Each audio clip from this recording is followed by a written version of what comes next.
India में बहुत सारे एम्प्लॉयज़ को अपने राइट्स यानी अपने हक के बारे में पता नहीं होता। तो आज हम इस वीडियो में एक ऐसे ही राइट के बारे में बात करेंगे जिसे हम एम्प्लॉयर्स बॉन्ड कहते हैं। नमस्कार, मेरा नाम है गगन चावला, मैं फाउंडर हूँ BNG लॉ एसोसिएट्स का। तो जैसा कि कई बार देखा गया है कि कई बार जब कोई एम्प्लॉय किसी के यहाँ पे नौकरी करता है तो वहाँ पे एम्प्लॉयर उसे एक बॉन्ड साइन करवाता है।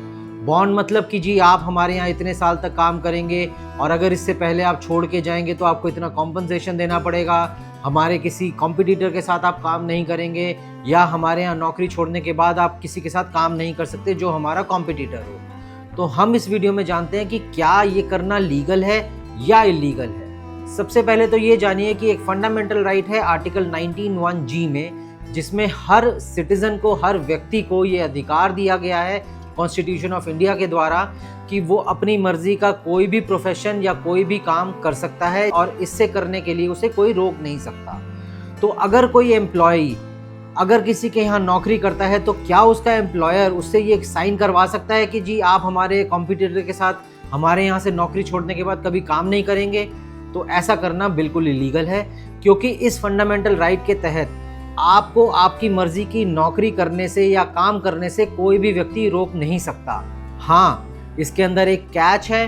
अगर एम्प्लॉयर उस बॉन्ड में ये लिखता है कि जी आप हमारे यहाँ से छोड़ने के 6 महीने तक या 8 महीने तक या साल तक या कोई एक रीजनेबल पीरियड तक आप कॉम्पिटिटर के यहाँ काम नहीं करेंगे तो वो वैलिड है। बट इसमें लिटमस टेस्ट ये है कि वो पीरियड एक रीजनेबल पीरियड होना चाहिए, यानी कि ऐसा नहीं कि बहुत ही अनरीजनेबल या बहुत ही लंबे वक्त के लिए आपको ऐसा कह दिया जाए कि आप वहाँ पे काम नहीं कर सकते। तो ऐसा करना बिल्कुल इलीगल है। हाँ, अगर आपकी ट्रेनिंग में, आप जहाँ पे नौकरी कर रहे हैं वहाँ पे आपकी ट्रेनिंग के लिए आप पे कुछ पैसा खर्च किया जा रहा है तो वो आपका एम्प्लॉयर आपसे लेने के लिए हकदार है। वो आपसे वो पैसा रिकवर कर सकता है क्योंकि उसने वो पैसा आपकी ट्रेनिंग पे खर्च किया है। ऐसा कई सारे सरकारी नौकरियों में भी होता है जो कि बिल्कुल वैलिड है।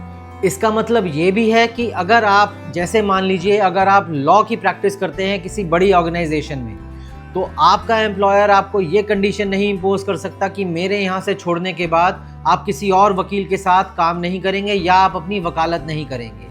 ये करना बिल्कुल इलीगल है। हाँ, वो कॉम्पिटिटर के साथ आपको कुछ टाइम के लिए करने के लिए रोक सकता है, बट वो रीजनेबल पीरियड होना चाहिए। इस पे सुप्रीम कोर्ट की कई सारी जजमेंट्स भी हैं, तो ये बात बहुत ज़रूरी है आपको जाननी। तो यहाँ पे थोड़ी सी डिस्टिंक्शन आती है जो आपको जाननी बहुत ज़रूरी है कि रीजनेबल और अनरीजनेबल चीज़ क्या है।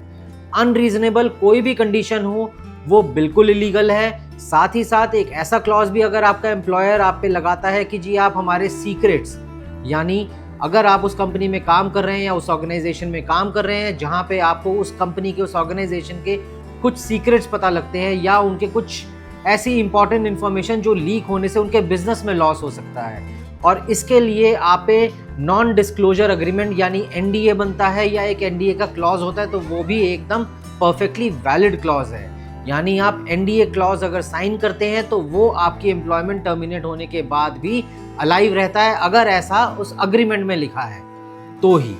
तो ये कुछ चीज़ें हैं जो आपको जाननी बहुत ज़रूरी हैं, जो आपको आपकी नेक्स्ट एम्प्लॉयमेंट या करंट एम्प्लॉयमेंट में काम आ सकती हैं।